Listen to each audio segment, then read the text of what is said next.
Hello class. Before commenting on Chapter 4, I would like to say a few words about the Dirty Harry assignment you completed this week.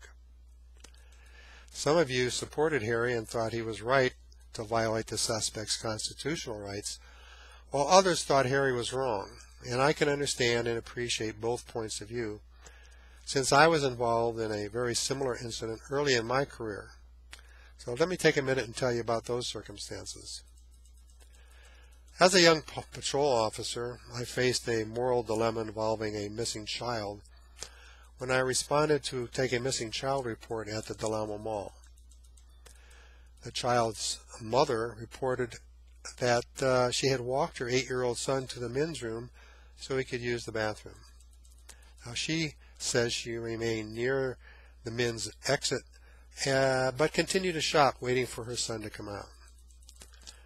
When her son did not come out or return in about 10 minutes, she became overly concerned and commandeered an employee to help her search the bathroom, but she found nothing. That's when she called the police. After questioning several employees briefly, I learned that the boy was seen leaving the store with an older man about 15 minutes before I arrived. The employee saw the boy crying, but assumed the man was his father and thought nothing more of it. Now, armed with only a vague description of the suspect, I went to the parking lot. There I saw a man fitting what I had as a vague description, getting into a parked car and apparently getting ready to leave the parking lot. Now, except for this very vague description, I had nothing else to connect him to a child abduction and a possible kidnapping. He was cooperative when I was speaking to him, and when asked to produce identification, he did so without question. He did not seem nervous at the time and was extremely cooperative, until, that is, I asked if I could search his car, including his trunk. To this he said no, but in a very polite way, and his response was he needed to get home quickly so he could attend to a very sick wife. Do you see the dilemma? What's the right thing for my suspicious mind to do?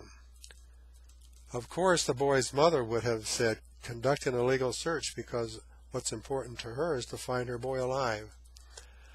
However, case law, that is, under the judicial system, would not support and would likely be deemed, and what I did would have been likely deemed an illegal search under the law. What do? Let the man go, or search his car without a warrant?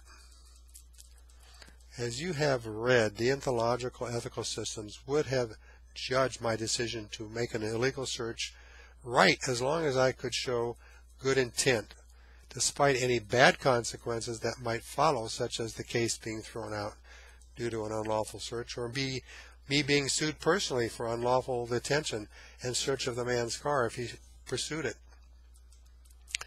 On the other hand, a teleological ethical system would say that the rightness of my decision would be judged not on my good intent or good faith, but rather solely on the outcome or consequences of my actions. Thus, a teleological or a utilitarian system would ask what the act of conducting a legal search would produce, and would it produce the greatest amount of good to the greatest number of people, that is, society. If I'm right, I save one child. If I'm wrong, I violate the Constitution that millions in this country depend on for their security and for the protection of possible abusive power violations of government. Thus, which is the greater good? Is it to save one boy from harm, or to violate the constitutionality and the protected rights of the citizens being detained? Think of it this way. What if all police officers ignored the Constitution on the grounds that any means justify the end to solve a crime? Would that be ethically correct? This is where I leave my story, and it ends. And your thinking must begin. Let's turn our attention now to what's ahead in Chapter 4. In Chapter 4, you will explore some details regarding the main areas of justice. First, you will read about the origin and concepts of justice. Next, about the components of justice, and then distributive justice, and lastly corrective justice, which will include substantive justice and procedural justice. Now, Chapter 4 will end with an important discussion concerning several key U.S. constitutional amendments, all relative to further discussions about ethical decision-making that we will have in the future. So please now continue with Week 5 assignments, and I look forward to talking to you soon.